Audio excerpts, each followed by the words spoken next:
Et salut à tous, j'espère que vous allez bien. Alors il y a quelques mois, je sais pas si vous vous rappelez, j'avais fait une vidéo très complète sur la position de travail devant un ordinateur. Donc vraiment très important, surtout si vous faites du télétravail, de bien être assis, d'avoir la bonne posture, les bonnes hauteurs de bureau et de chaise. Pour ça, j'avais testé donc le Q5, un bureau assis debout à hauteur variable qui permet donc de travailler debout mais aussi de régler très finement sa hauteur, avec une chaise de gamer aussi que j'utilise toujours, de très bonne qualité, vraiment pas cher aussi. Cette semaine, on monte un petit peu en gamme, donc forcément un peu en prix aussi, mais ça pourrait vous intéresser puisqu'il y a des petites fonctionnalités assez inédites sur ce modèle Q8, sur cette chaise aussi BS11 Pro qui sont devenues en fait mon setup principal. Alors je précise que tout ça n'est pas du tout sponsorisé, donc on est totalement indépendant. D'ailleurs on va pas se priver de critiquer les produits, mais vous allez voir, je pense que ça va vous intéresser. Bon, on commence avec le bureau, donc ce Q8, regardez, moi je le trouve vraiment magnifique, surtout avec cette finition bambou là sur le plateau. C'est très doux au toucher, c'est extrêmement bien fini. Regardez, même sur les bords, c'est vraiment exemplaire. On a ce look bois blanc, très moderne, en tout cas moi ça se fond très bien avec mon environnement. Les pieds, regardez, maintenant ils sont un peu arrondis, c'est beaucoup plus stylé je trouve par rapport aux pieds carrés, c'était un peu plus grossier sur le Q5, même si ça allait, hein, très honnêtement. Et puis je terminerai par ce plateau qui est de dimension donc 140 par 70. Moi je trouve que c'est idéal, il y a assez de profondeur pour mettre un écran, pour mettre des accessoires derrière, pour mettre votre ordinateur et puis le clavier, la souris. Plus ça sert à rien, mais moins on est un petit peu étriqué. Donc vraiment en termes de design, en termes de praticité, moi je n'ai vraiment rien à dire, c'est parfait. Alors c'est un bureau qui a un grand débattement, il va jusqu'à 62 cm, ça c'est très important qu'il soit bas. Regardez, moi je suis à 67 à peu près centimètres et pourtant je suis à 1m70. Donc pour les enfants, pour les femmes qui sont pas très grandes, c'est vraiment bien qu'ils descendent aussi bas, hein. C'est pas le cas de tous les modèles, et surtout qu'ils puissent monter là jusqu'à 125 cm. Pareil, que vous ayez toujours l'angle à 90 degrés au niveau du bras, là même si vous êtes en talon, vous êtes assez grande comme Sylvia par exemple. Donc vraiment c'est un bureau qui est extrêmement polyvalent. Alors un truc vraiment cool, c'est que vous pouvez mettre jusqu'à 100 kg sur le plateau, donc si vous avez quelqu'un qui s'assoit sans trop faire exprès, il va pas vous flinguer les moteurs, hein, ce qui n'est pas forcément le cas chez la concurrence. Du coup vous pouvez aussi bien charger avec des écrans, des ordinateurs, vous pouvez vous appuyer dessus sans aucun souci. Regardez ici, donc je vais le faire monter.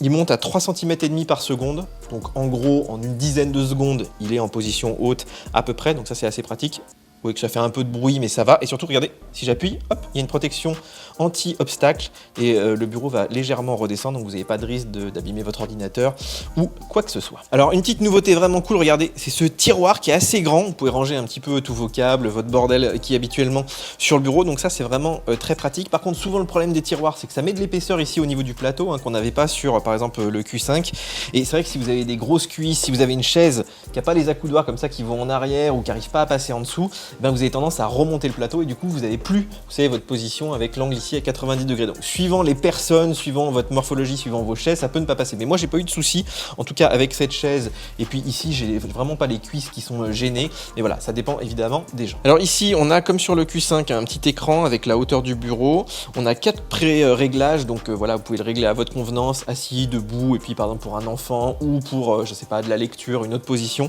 Donc ça c'est vraiment très bien, c'est largement suffisant.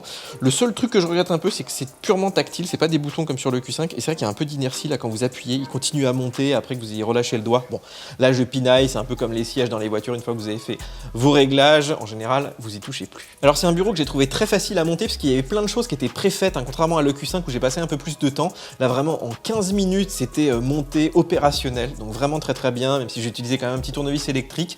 Je l'ai trouvé juste des fois un peu lourd à déplacer, on y arrive tout seul parce qu'il glisse quand même bien, mais c'est vrai que voilà, c'est pas un bureau que vous avez envie de déplacer toutes les 10 minutes, mais c'est plutôt pas mal parce qu'en fait il est hyper stable, et ça c'est quand même très important, hein, quand vous mettez plein de choses dessus. Alors deux petites nouveautés encore par rapport au Q5, regardez ici, j'ai un chargeur sans fil, ça c'est vraiment très pratique, surtout qu'il est intégré au bureau. Bon, je pense que vous pouvez même le changer si vous voulez un modèle plus puissant que les 5 watts qu'on a ici. Et puis ils ont mis aussi 2 prises USB, alors c'est que pour la charge évidemment, mais il y a de l'USB-A et de l'USB-C, ça se connecte pas à l'ordinateur, mais là encore en fait ça réduit le nombre d'accessoires nécessaires sur le bureau. Si vous aimez les bureaux dépouillés, c'est idéal. Alors si vous êtes allergique à tout ce qui est câble, bah regardez ici, ils ont mis un petit rail juste en dessous là pour la gestion des câbles qui est hyper large, qui a plein d'accroches dessus. Donc moi j'ai mis carrément une multiprise dedans avec la lime de mon dock Thunderbolt 4, la prise du bureau, celle de l'écran, même le câble de la souris. J'ai qu'un seul fil là qui sort, c'est celui de la rallonge. Je trouve ça absolument génial. Alors attention quand même, il faut qu'il ait un peu de débattement, hein, forcément quand vous vous mettez en position debout. Mais sinon, regardez mon bureau, il est relativement dépouillé. Moi perso j'adore. Alors avant de vous montrer la chaise, je voulais quand même conclure sur ce bureau que je trouve vraiment magnifique, que j'utilise depuis plusieurs semaines et franchement je pense que vous le reverrez dans mes vidéos tellement je le trouve réussi, même plus réussi que le Q5 je trouve, avec les petits pieds arrondis et tout, ils sont vraiment très sympas. En plus on a tous ces réglages donc de finesse, de hauteur qui sont indispensables pour avoir sa bonne position de travail, et puis tous ces petits plus comme le chargeur sans fil, le rail électrique, les ports USB, le tiroir qui contribuent vraiment à avoir cet espace de travail un peu plus dépouillé. Et encore moi j'ai des fils, hein, j'aime bien les souris à fil par exemple.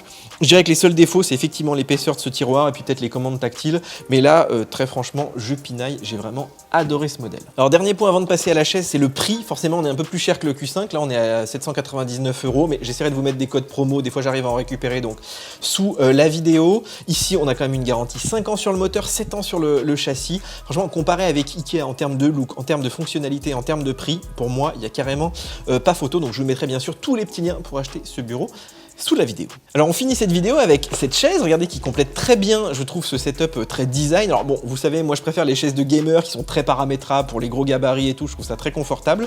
Par contre, Sylvia, elle préfère les chaises plus fines, avec un joli look, elle a adoré vraiment ce modèle, qui est aussi plus adapté aux petits gabarits, même si en termes de confort, en termes d'ergonomie, on va le voir, elle est vraiment pas mal. Alors pour être une chaise ergonomique, il faut beaucoup de réglages. Alors il y a déjà les classiques sur la hauteur, là elle descend d'ailleurs très bas, il y a un débattement à peu près de 8 cm, nous on a des gabarits, on va dire classique. Sylvia est quand même assez grande, mais avec les talons, elle fait 1m70, 75. Moi, je fais 1m70 et j'ai pas eu de soucis. Si vous êtes très grand, je pense que ça peut être un petit peu limite. Après, on a un réglage ici pour l'inclinaison du dossier. Donc, vous pouvez bloquer aussi l'inclinaison. Vous pouvez laisser le débattement libre aussi, si vous préférez comme ça vous mettre en arrière. Vous pouvez aussi, alors ça, c'est vraiment un réglage que je trouve cool, c'est tout simplement avancer le coussin d'avant en arrière sur 6 cm. Et ça, c'est pas le cas sur toutes les chaises. Donc voilà, si vous avez des petites jambes ou pas, ça peut vraiment jouer. Donc, nous, on a trouvé tous les deux notre position idéale et je vous garantis que c'était pas gagné. Alors les accoudoirs, très important, moi j'aime bien les mettre en arrière, vous voyez, pour pouvoir me mettre bien sous le bureau, avoir ici l'angle à 90 degrés, donc vous pouvez les faire bouger comme ça, c'est très facile. Ils sont réglables aussi en hauteur, voilà, ça dépend un petit peu de votre gabarit. Vous pouvez aussi les tourner un peu comme ça.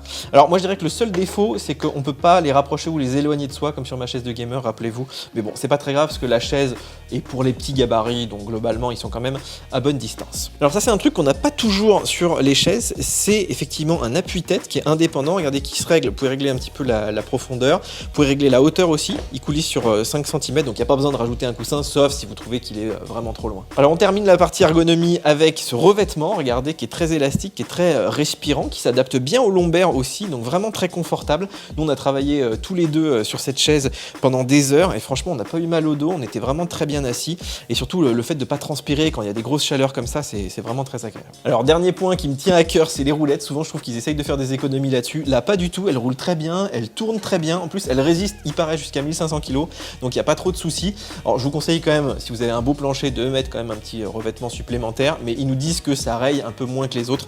Bon, ça on le verra que à partir de plusieurs mois sur un parquet qui craint. Bon, on en vient au prix, 449 €. Alors c'est vrai que c'est un petit peu cher pour une chaise par rapport à ce que je vous ai présenté jusque là, mais pour une chaise ergonomique c'est pas si cher, surtout quand vous voyez le prix de la concurrence, et puis surtout pour préserver votre dos, si vous passez 8 ou 10 heures par jour dessus, pensez au kiné, à tout ce que vous auriez comme dépense si vraiment vous étiez mal assis. Moi je trouve qu'il y a beaucoup de réglages, c'est extrêmement bien fini, donc ça vaut vraiment son prix, même si on a monté un petit peu en gamme. C'est comme un bon lit, je pense que sur la durée on ne le regrette pas. Voilà les amis pour ce setup que je trouve vraiment pas mal, même s'il est un petit peu plus haut de gamme que la dernière fois. Vous me direz ce que vous en pensez dans les commentaires. Je vous ai mis tous les petits liens sous la vidéo, peut-être avec des codes promo, on va voir ce que j'arrive à négocier, mais en tout cas, vu que c'est pas sponsorisé, je vous encourage quand même à prendre un abonnement VIP, c'est pas cher, ça nous permet de garder ces tests indépendants, c'est rare sur YouTube d'avoir un petit peu de critiques. Bien sûr, on se retrouve très bientôt sur YouTube, je vous invite à liker, à vous abonner à la chaîne, à télécharger nos applications mobiles, et nous on se retrouve très bientôt pour une nouvelle vidéo. Ciao ciao.